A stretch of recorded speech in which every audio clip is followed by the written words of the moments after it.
찬송가 191장 찬송하시겠습니다.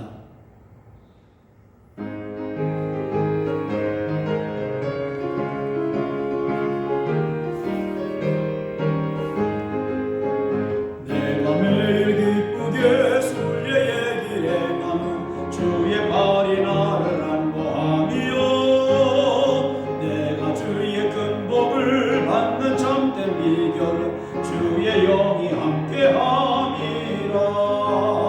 성령이 계시네 할렐루야 함께하시네. 좁은 길을 걸으며 밤낮 기뻐하는 것 주의 영이 함께함이라. 전에 죄에 빠져서 평안함이 없을 때 예수 십자가의 공로 힘입어 그 발 아래 엎드려 참된 평화 얻으는 주의 영이 함께함이라. 성령이 계시네 할렐루야 함께하시네. 좁은 길을 걸으며 밤낮 기뻐하는 것 주의 영이 함께함이라. 나와 동행하시고 모든 염려하시니 나는 숲의 새와 같이 기쁘다. 내가 기쁜 마음으로 주의 뜻을 행하면 주의 영이 함께함이라.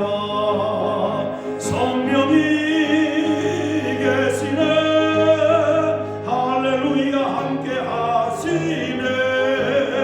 좁은 길을 걸으며 만나 기뻐하는 것 주의 영이 함께함이라. 세상 모든 욕망과 나의 모든 정욕은 십자가에 이미 못을 박았네. 모든 밤이 지나고 무거운 짐 벗으니 주의 영이 함께함이라. 성령이 계시네 할렐루야 함께하시네. 좁은 길을 걸으며 밤낮 기뻐하는 것 주의 영이 함께함이라.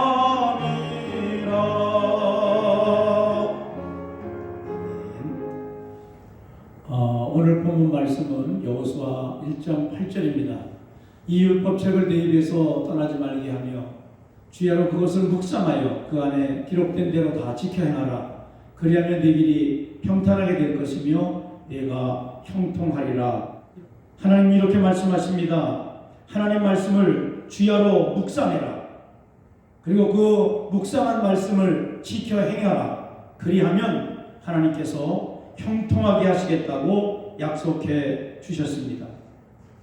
성경에서 말씀하고 있는 이 묵상이라고 하는 것은 그렇게 쉬운 것은 아닙니다. 묵상이라고 하는 것은 그것은 신음하다, 으르렁거리다 그런 의미가 있습니다.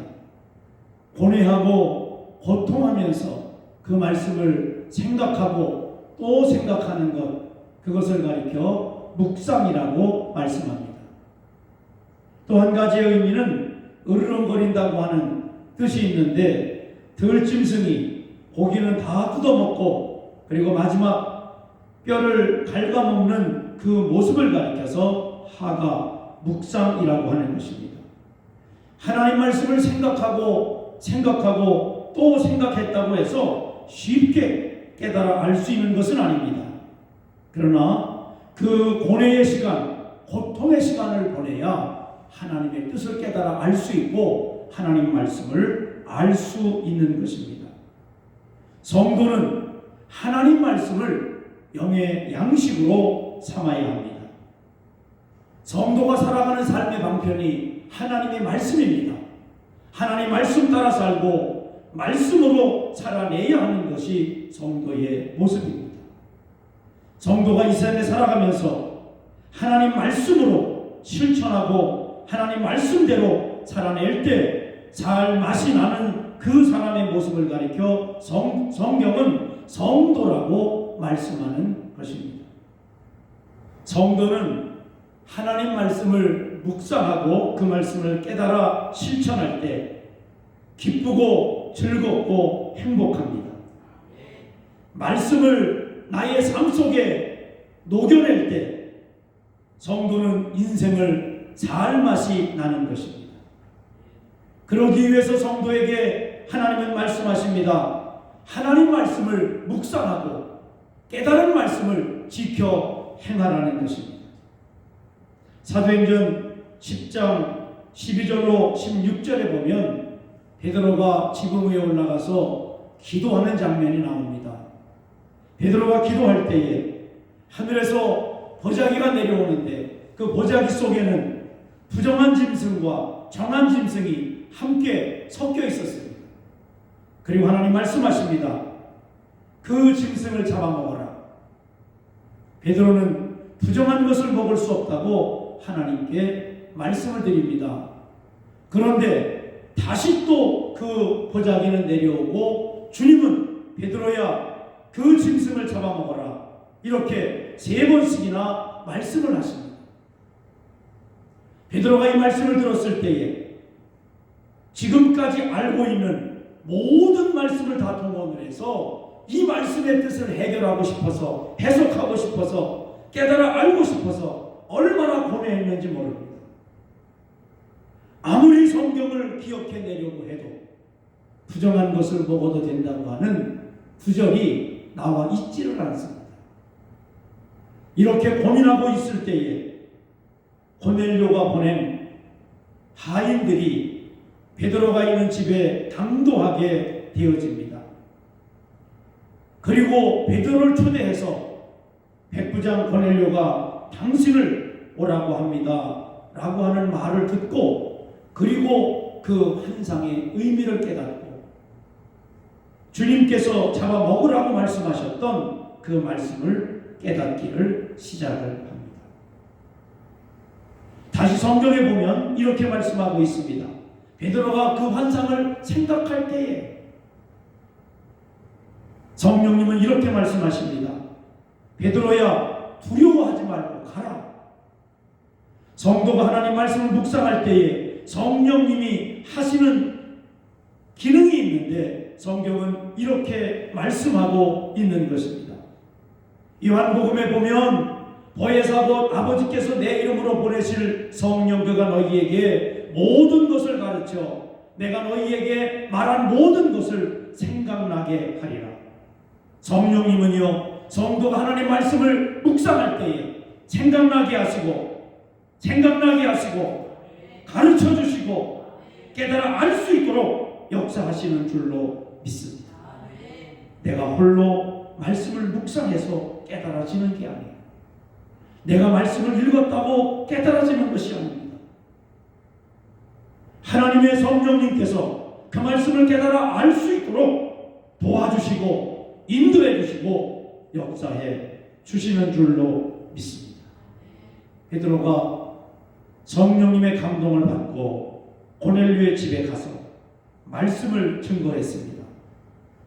그랬더니 성경은 이렇게 증언합니다. 베드로가 이 말할 때에 성령이 말씀 듣는 모든 사람에게 내려오시니 베드로와 함께 온 할례받은 신자들이 이방인들에게도 성령 부어주심으로 말미암아 놀라니 이는 방언을 말하며 하나님을 높임이라. 또 베드로가 예루살렘 교회에 보고할 때는 이렇게 보고를 합니다. 내 말을 시작할 때에 성령이 그들에게 임하시기를 처음 우리에게 하신 것과 같이 하는지라. 베드로가 고민했습니다. 아니 묵상을 했어요. 하나님 말씀을 해석하고 깨달아 알기를 소원했습니다.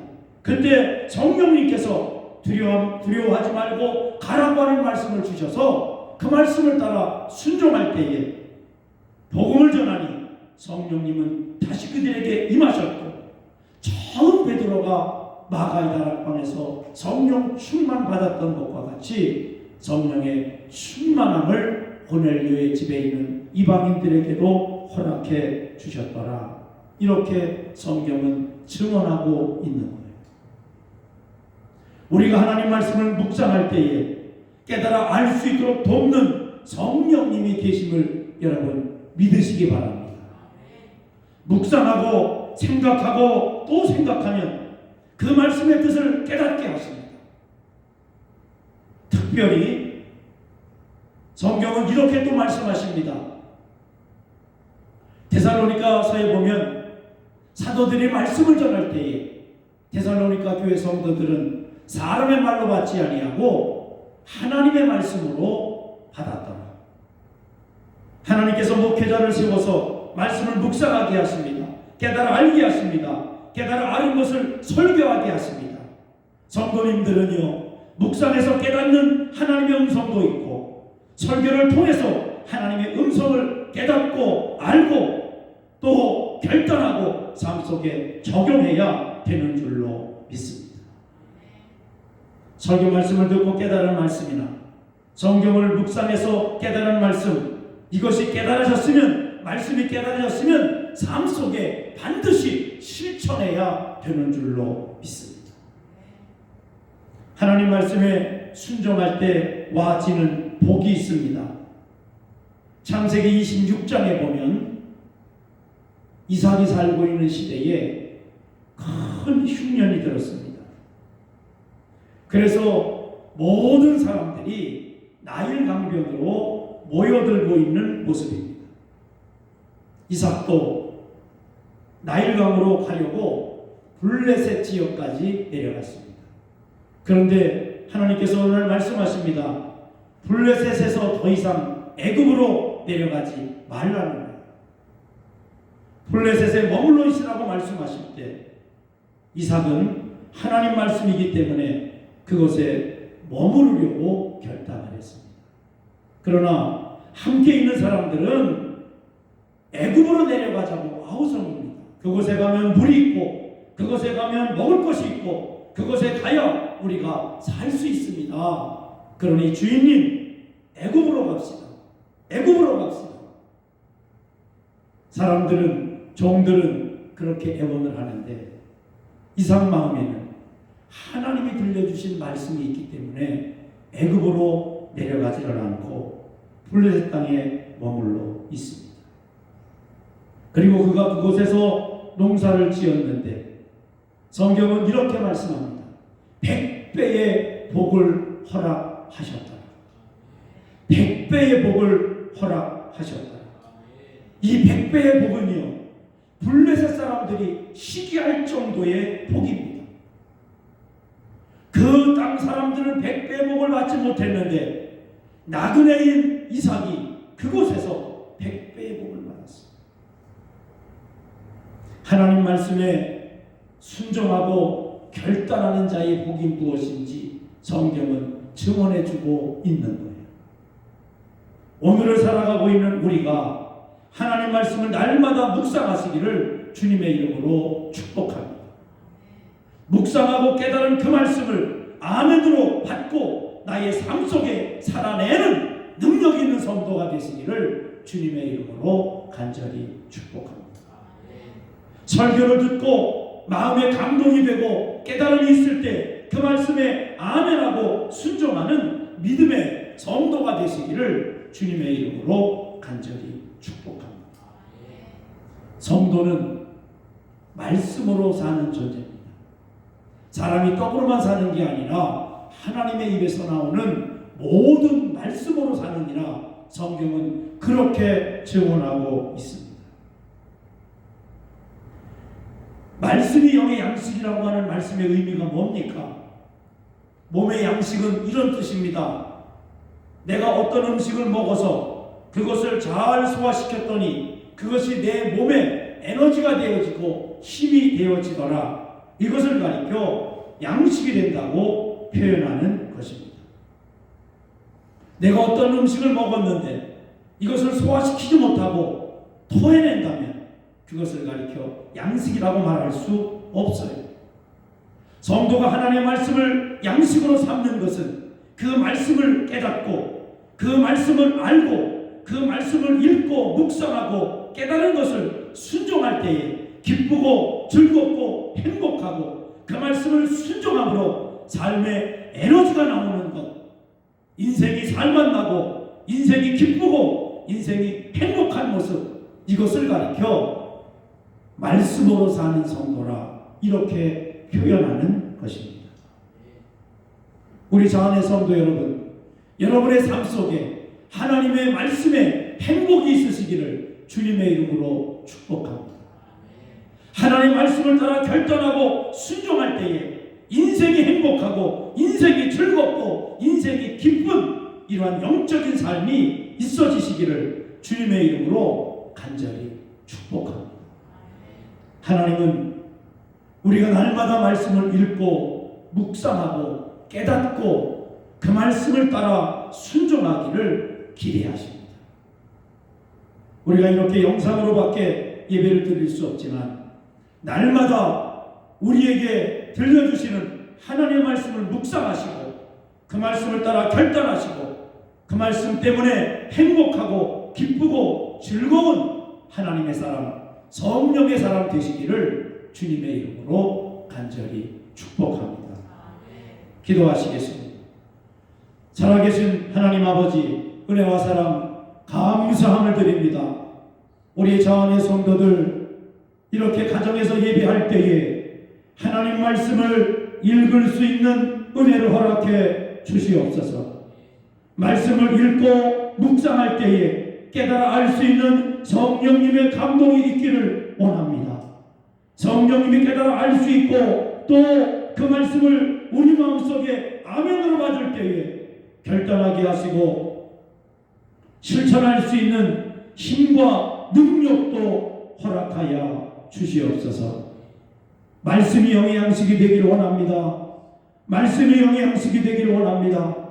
말씀이 삶의 기쁨이 되어지고 말씀이 삶의 즐거움이 되어지고 말씀이 삶의 행복이 되어지는 살아있는 성도가 될 수 있도록 은혜 내려 주시옵소서. 홀로 외로이 예배를 드린다 할지라도 말씀 때문에 기쁘고 즐겁고 행복한 성도가 되게 하여 주시옵소서. 사업장의 일터를 지켜주시고 하나님의 능력으로 함께하여 주시옵시며 자녀들을 지켜주시고 인도하여 주셔서 하나님의 은혜가 넘치는 복된 시간들이 되어질 수 있도록 우리 주님 인도해 주시옵소서. 아버지, 코로나 바이러스가 떠나갈 수 있도록 은혜 베풀어 주시옵소서. 이제 잦아들 수 있도록 우리 주님께서 명령하시고 말씀하여 주시옵소서. 다시 함께 모여 기쁨으로 예배하게 하시고 하나님께 영광 돌리는 능력 있는 자한 교회가 될 수 있도록 은혜 베풀어 주시옵소서. 역사하실 줄 믿사옵고 우리 주 예수님의 이름으로 감사하며 간절히 기도 올리옵나이다. 아멘.